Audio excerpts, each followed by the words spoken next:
We all want to eat junk food and veg on the couch, you guys. We all want to be lazy. Hi everyone, Dr. Natalie Bruton here, clinical psychologist and life coach and owner of Therapeutic Life Coaching. I'm obviously heading to the gym now.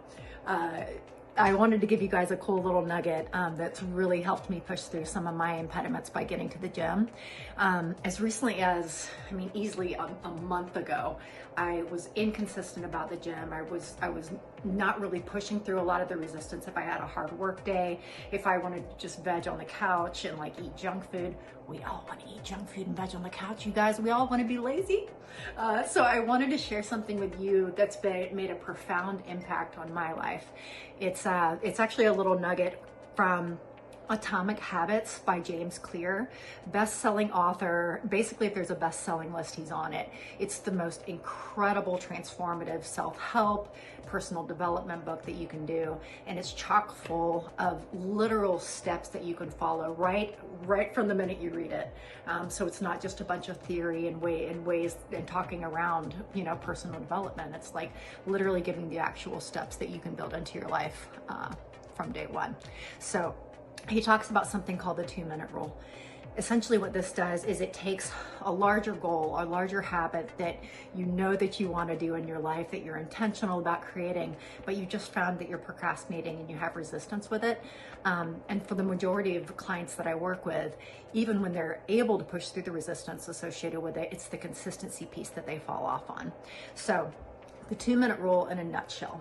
So you essentially break down every larger habit or goal that you have into a 2-minute chunk, right?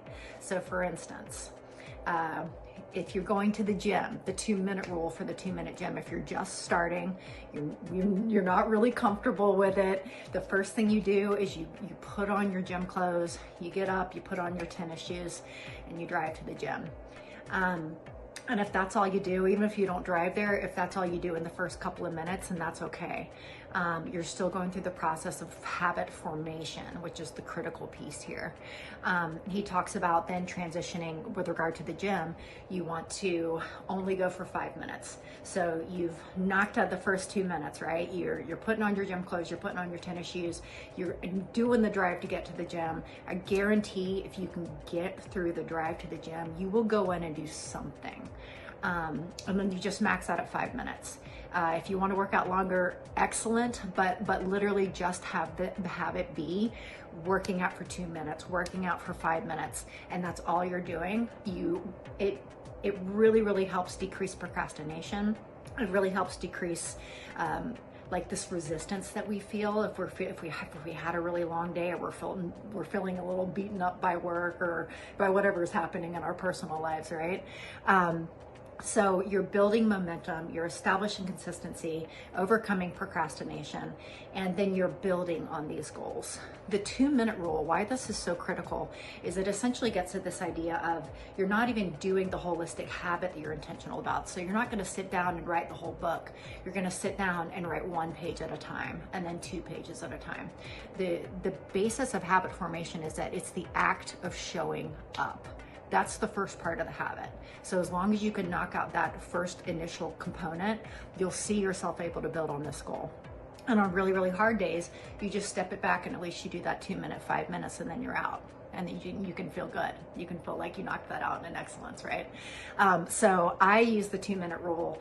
I'm in the process of writing my own book. When I started the 2-minute rule, I had written maybe 1 chapter, but it was kind of all over the place. It really still needed some editing, and I needed some personal anecdotes from my work as a life coach and clinical psychologist.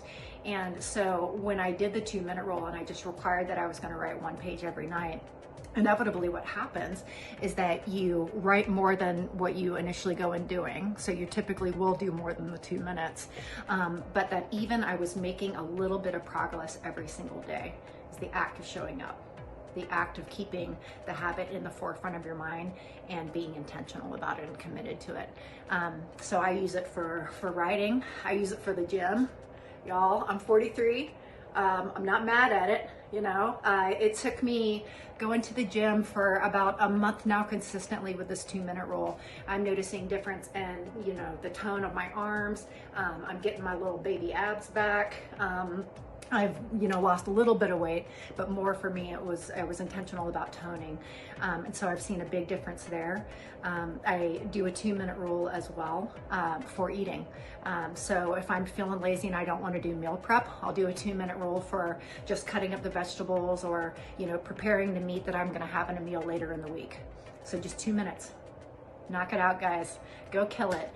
If you guys have any questions that you want to ask me regarding life coaching, clinical psychology, or anything else, self-improvement in general, it's a real focal point in what I'm doing with every single person I work right now. And in addition to that, I'm really intentional about building people's relationship with themselves, their sense of their intrinsic worth, and holistic value that they're creating in the world, and really figuring out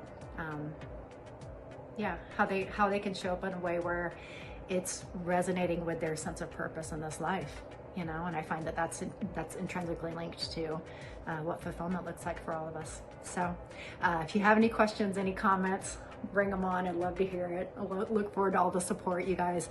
And again, you can find me at tlcwithdocb.com.